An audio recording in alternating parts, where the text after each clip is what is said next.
Take two. Hey y'all, I'm back in my room after that long time of me not being here. Happy birthday, sister. I want to try that process that I did the last time I was in here for my sister's birthday shirt. Now I did record me making up the design and I modified it a little bit because I don't, sublimation doesn't transfer white, so I had to put in some gray. You'll see that fully, but to explain this part, let's try to see. So this is my embossing container. It's full of embossing powders, different colors, glitter embossing powder, um, different embossing powders. This is my DIY makeshift embossing buddy. Some cornstarch, a thick rag where it would let off a little bit, and that would be keeping it something like this. But this is airtight because this powder will get in your nostrils. It gets everywhere, but it's cornstarch, so I'd rather this one. How this goes. You will need coffee filter, your embossing buddy.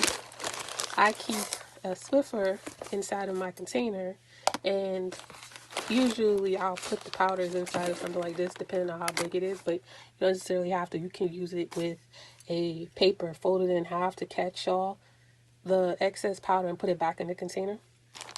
What you're going to do is and I'll try to show pictures, but if I don't, I'm explaining it now. When you're embossing, you're going to use something like a sticky ink, something like Versamark ink, and that would be what you would use to ink up your stamp if you were stamping an image, or even if you were like drawing. They have Versamark pens. They have a bunch of different inks that you could use to emboss with, and you would use that sticky ink to catch the flakes of the embossing powder, which then later you would use a heating tool, like a heat, either something like this, which is the heated craft tool, or you would use something like a heat tool to, trying to put it back, heat the embossing powder to the ink, and then that's how it gets smooth. But originally it comes out looking like this. So you want to use the embossing buddy on your substrate first, so that once you put the ink onto it and then you were to put the embossing powder on top of it, you won't have as much excess or as much powder left on the substrate for you to heat, and then that may transfer. Hopefully you understand what I'm saying. Here's the transparency sheets that I'm going to use again. I've only used the one on the one video that I did, and as you remember, these transparency film, the cling on it, the static cling on it, it's crazy. So the embossing buddy that I made, I'm going to go over this first, and then put it in my printer, print onto it, put the adhesive, and then go from there. Hey y'all, happy holidays. So this video that you're seeing, I recorded it, started before my sister's birthday, which is the 4th, and we're like 2 weeks in. So sorry for that, and sorry for the late date. I hope to get videos out, if I were going to do them for Christmas, for people who's going to try to do Christmas presents, but a lot of stuff happens, so it is what it is. I'll say this, as I am editing this video, and I'm going to insert this while you're watching it, so this is just my little voiceover.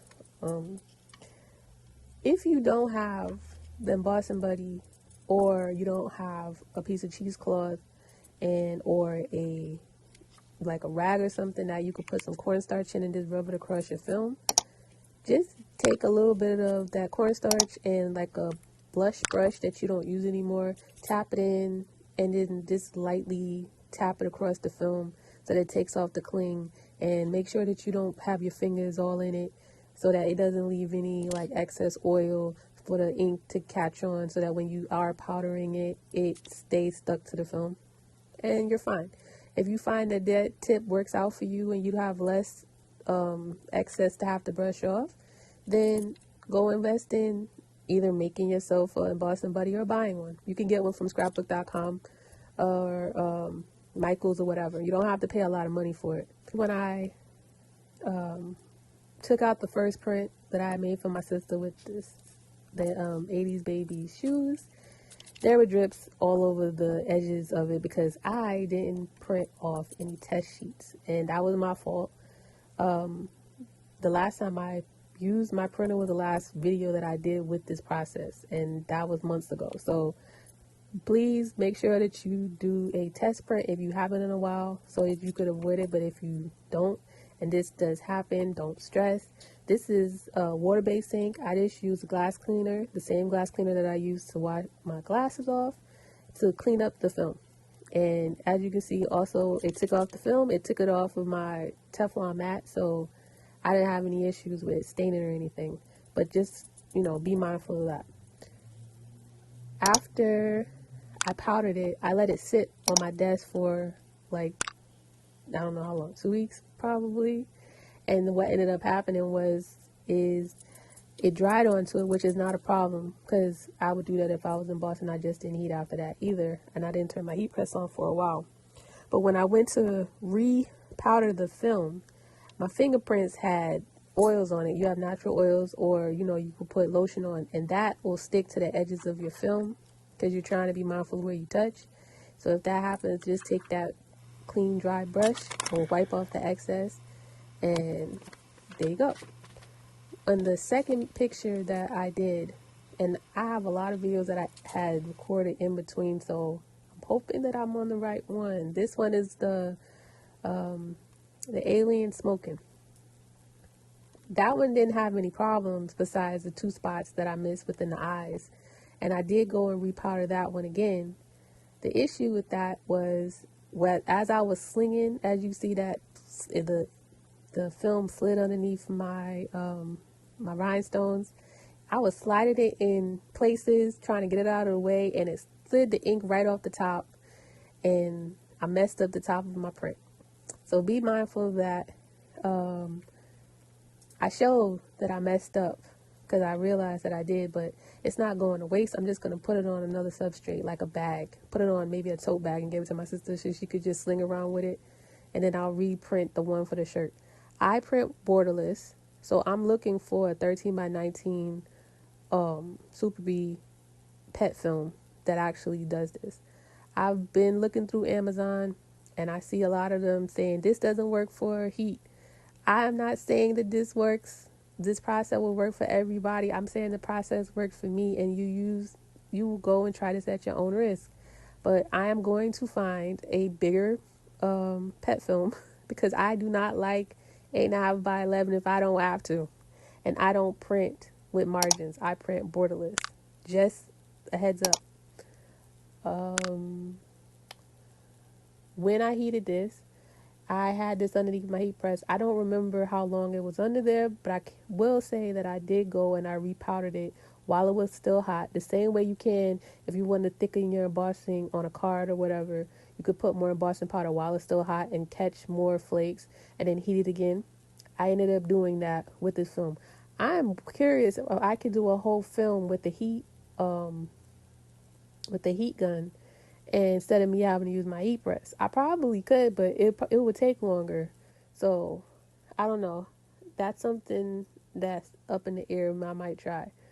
This video is kind of long, and this recording is kind of long, but like I said, this is just me talking over, me rewatching what I actually did, and it might not add up, and you might see some things later or some things before, but it is what it is. It's a holiday.